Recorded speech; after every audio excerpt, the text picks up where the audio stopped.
Assalamualaikum warahmatullahi wabarakatuh. Selamat pagi anak-anak. Semoga semua dalam keadaan sehat ya. Amin. Hari ini kita akan mempelajari benzena dan senyawa turunannya. Selamat belajar. Benzena dan senyawa turunannya. Coba perhatikan gambar berikut. Apakah kalian tahu gambar apa ini?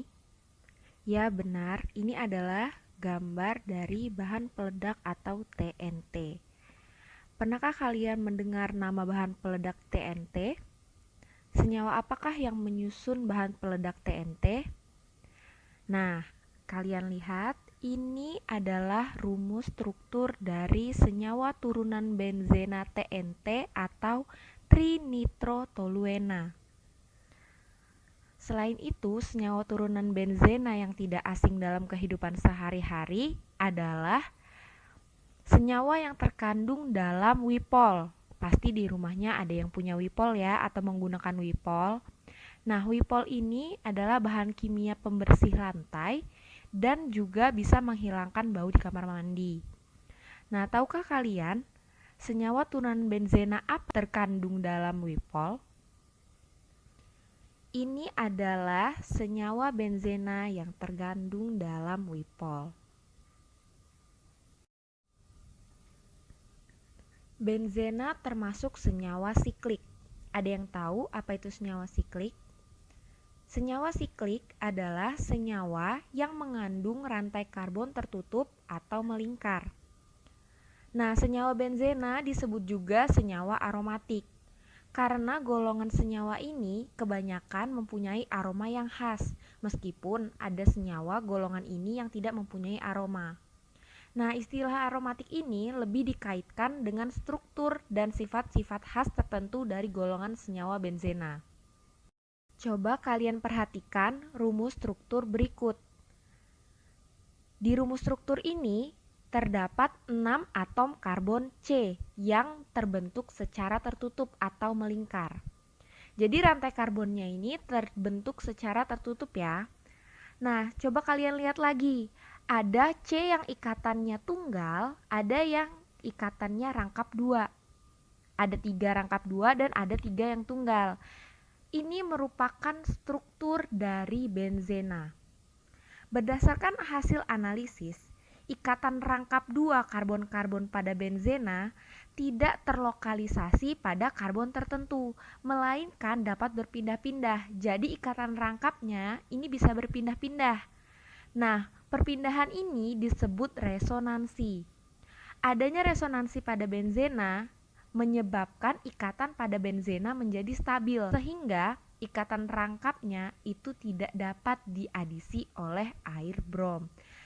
Oke, tata nama benzen yang akan kita bahas hari ini yaitu yang pertama adalah benzena monosubstitusi, kemudian yang kedua benzena terdisubstitusi, yang ketiga benzena polisubstitusi, dan yang keempat adalah benzena sebagai substituen.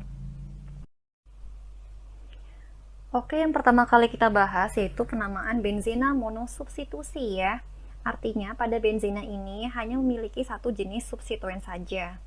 Contohnya, ketika benzena memiliki substituen metil, maka namanya sebagai toluen. Kemudian ketika benzena memiliki substituen hidroksil, maka namanya sebagai fenol. Ketika benzena memiliki substituen metoksi, maka namanya sebagai anisol. Ketika benzena memiliki substituen aldehid, maka namanya sebagai benzaldehid. Selanjutnya, ketika benzena memiliki substituen alkanon atau keton, maka nama umum benzena ini adalah sebagai asetofenon. Selanjutnya, ketika benzena ini memiliki substituen asam karboksilat, maka nama umum benzena ini adalah sebagai asam benzoat.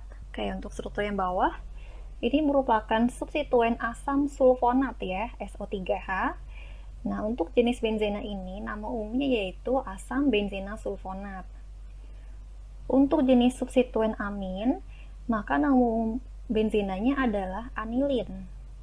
Kemudian, untuk substituen isopropil, maka nama umumnya adalah kumena. Untuk substituen alkena, maka nama umumnya adalah stiren. Dan untuk substituen amida, ini merupakan gugus amida, Maka, nama umum benzena ini adalah sebagai asetanilida. Oke, sebaiknya penamaan benzena monosubstitusi ini kalian hafalkan ya, karena akan dijadikan acuan ketika memberikan nama benzena terdisubstitusi dan juga benzena polisubstitusi. Oke, kita lanjutkan. Untuk jenis benzena monosubstitusi yang tidak memiliki nama umum yang diterima oleh IUPAC, maka dinamai sebagai turunan benzen. Contohnya di sini ada unsur brom substituennya, maka nama umum benzenanya yaitu bromobenzena. Kemudian ketika ada substituen klor, maka nama umumnya adalah klorobenzena. Ketika ada substituen nitro, maka nama umumnya adalah nitrobenzena. Ketika ada substituen etil, maka nama umumnya adalah etilbenzena. Terdapat substituen propil, maka nama umumnya adalah propilbenzena. Nah, selanjutnya untuk benzena terdisubstitusi, maka penamaannya adalah menggunakan awalan orto, meta, dan juga para ya. Untuk orto artinya berada pada posisi 1, 2. Oke, contohnya di sini ada substituen Cl 2 kali ya. Artinya terdapat nama dikloro nantinya. Karena posisinya 1, 2, maka kita sebut sebagai ortodiklorobenzen atau 1, 2 diklorobenzena. Kemudian untuk struktur yang ini, posisi kloronya adalah di posisi nomor 1 dan juga posisi nomor 3 ya. 1, 3 namanya sebagai meta. Sehingga nama lengkapnya yaitu meta diklorobenzen atau 1, 3 diklorobenzena. Oke, untuk struktur selanjutnya, bromonya di sini pada posisi nomor 1 dan juga nomor 4, sehingga kita sebut sebagai para ya. Posisinya 1, 4, sehingga penamaan lengkapnya adalah para dibromobenzen atau 1, 4 dibromobenzen. Oke, selanjutnya, untuk struktur yang paling kanan terdapat 2 metil. Nah, untuk struktur ini namanya bukan toluen ya, bukan para toluen, tetapi adalah silen. Jadi kalau ada di metil, namanya adalah silen. Karena 1, 4, maka nama lengkapnya yaitu parasilena. Kalau misalnya 1, 2 berarti namanya ortosilena. Kalau 1, 3 berarti namanya adalah metasilena. Nah, ini parasilena ya, 1, 4 dimetilbenzen. Oke, kita lanjut ke jenis benzena terdisubstitusi lainnya. Contohnya di sini ada bromo dan juga ada kloro. Posisinya adalah pada posisi nomor 1 dan juga posisi nomor 2. Sehingga namanya adalah ortobromokloробenzena atau 1 bromo 2 klorobenzena. Kemudian di sini ada metil dan juga ada nitro yang memiliki substituen metil ya atau sebagai toluen. Sehingga penomoran nomor 1 dari CH3. Kemudian nomor 2-nya ke atas ya, kemudian nomor 3-nya adalah nitro. Karena 1, 3 berarti namanya sebagai meta atau metanitrotoluen. Bisa juga kita sebut sebagai 3 nitrotoluen ya. Kemudian struktur selanjutnya ini ada gugus amin dan juga ada gugus kloro. Yang ada nama umumnya yang mana? Yang amin atau yang kloro? Yang amin ya, sebagai anilin. Jadi NH2 sebagai nomor 1, kemudian Cl sebagai nomor 3. Dan kita namakan untuk struktur ini sebagai metakloroanilin ya. Atau nama lainnya yaitu 3-kloroanilin. Oke, bisa sampai sini? Kalau misalnya ada yang ingin ditanyakan, boleh langsung komen di kolom komentar ya. Oke, selanjutnya ada substituen SO3H dan juga ada Cl ya. Yang ada nama umumnya yang mana?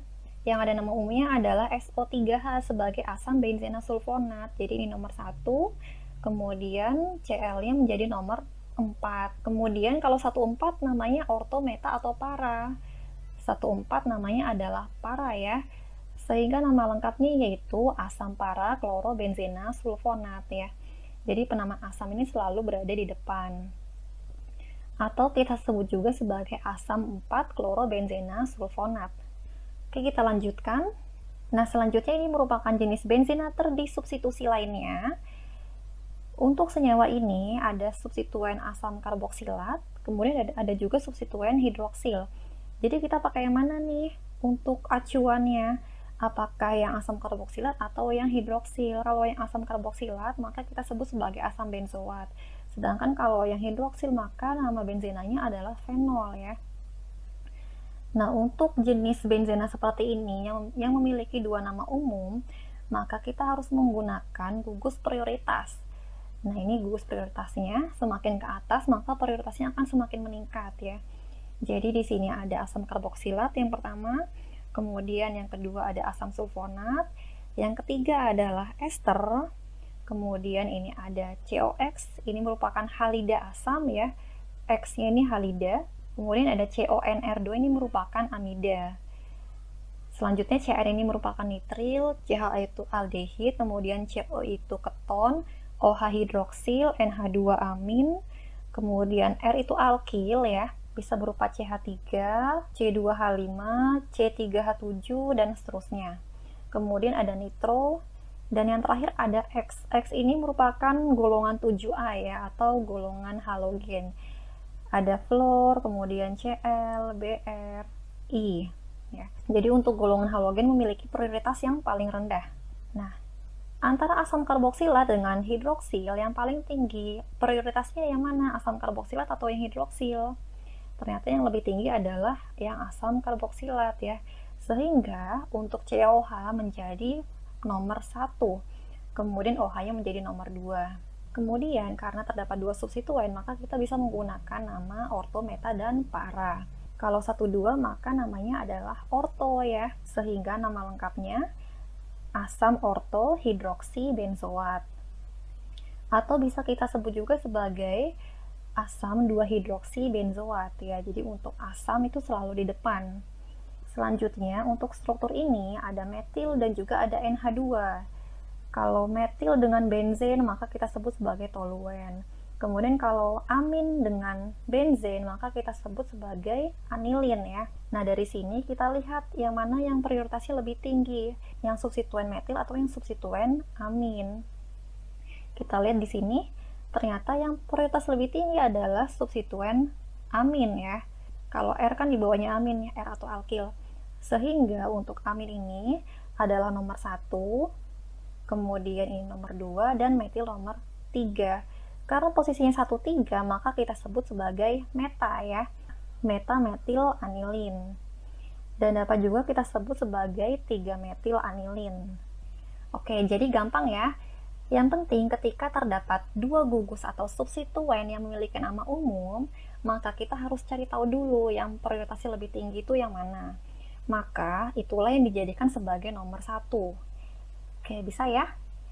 Kita lanjut ke materi berikutnya. Untuk benzena polisubstitusi, ini contohnya.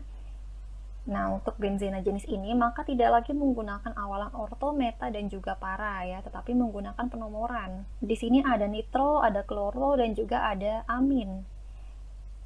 Oke, ini saya tampilkan juga untuk gugus prioritasnya. Kira-kira di antara 3 substituen ini, yang prioritasnya lebih tinggi yang mana? Yang nitro, amin, atau kloro? Kita lihat nih dari gugus prioritas. Ternyata yang prioritasnya lebih tinggi adalah amin ya. Sehingga NH2 kita jadikan nomor 1. Kemudian nomor 2-nya kemana? Ke Cl atau ke nitro. Nah, untuk nomor 2 yang kita jadikan sebagai acuan adalah yang paling dekat ya. Lebih dekat ke kloro, berarti nomor 2-nya ke atas. Kloro nomor 3 dan nitro nomor 4. Jadi nama lengkapnya 3 kloro, 4 nitro, anilin ya. Oke, selanjutnya untuk struktur yang di samping. Nah, di sini ada metil dan juga ada NO2 ya. Antara metil dengan NO2 itu lebih tinggi yang alkil. Jadi metil ini jadi nomor 1. Kemudian nomor 2 ke kanan atau ke kiri sama saja ya. Kalau ke kanan nomor 2, ke kiri juga nomor 2. Kita misalnya ke kanan aja nih. Nomor 1, 2, 3, 4, 5, 6. Sehingga nama lengkapnya yaitu menjadi 246 trinitrotoluen. Atau kalau disingkat, ini merupakan senyawa TNT yang sering digunakan sebagai bahan peledak. Nah, untuk benzena sebagai substituen disebut sebagai gugus fenil dan juga gugus benzil, bergantung kepada titik perlekatannya. Contohnya di sini untuk gugus fenil seperti ini ya. Ini namanya gugus fenil nih. atau namanya C6H5. Kemudian untuk gugus benzil bentuknya seperti ini, C6H5CH2. Contohnya untuk gugus fenil. Nah, ini rantai induknya adalah heksana ya. Kemudian di nomor 2 ada fenil sehingga namanya menjadi 2-fenil heksana. Kemudian selanjutnya untuk yang sebelah kanan, nah ini ada kata-kata pH. pH ini merupakan singkatan dari fenil. Sehingga penomorannya boleh dari atas ya. Nomor 1, kemudian 2, 3, 4, 5. 1,3,5 trifenil benzena. Kemudian untuk struktur yang bawah, nah ini ada 2 fenil sehingga penamaannya menjadi bifenil. Dan yang terakhir strukturnya adalah ada fenil dan juga ada siklobutana ya, sehingga penamaannya menjadi fenil siklobutana. Kemudian untuk gugus benzil, nah di sini kan ada struktur benzil ya, kemudian di sampingnya ada OH atau alkohol, jadi namanya adalah benzil alkohol. Kemudian CH2Cl, namanya adalah benzil klorida. Kemudian ada CH2OH dan NO2.